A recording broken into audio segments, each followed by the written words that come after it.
As a Jubilee coalition, we welcome and respect the verdict of the judges.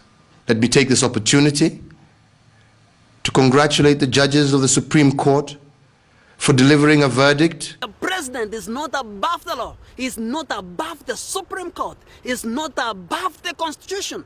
So when the Supreme Court have made a decision that teachers deserves an increment between a 50 and a 60%, they have made a ruling. They have made a decision. Every person, every individual, including the president, needs to comply with that decision. So the president goes ahead to ignore the rulings of the Supreme Court. As a president, he sets a wrong example in our country. And we cannot allow to see an individual, to see the president tearing apart our constitution, mutilating our constitution as we are watching.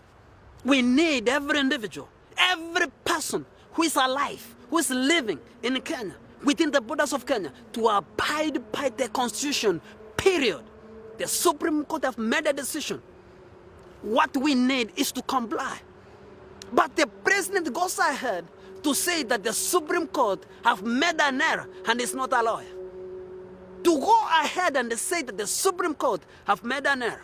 If the Supreme Court have made an error in the cases of teachers, then the Supreme Court made an error to declare him the president in 2013. They made an error to legitimize his presidency in 2013.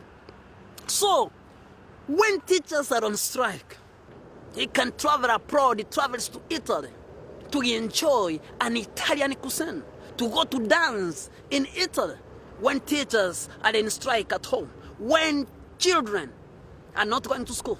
You know what the president really needs to understand is this, that the times of his father and his time are two different times. His father was the law, was above the law, was above the Supreme Court.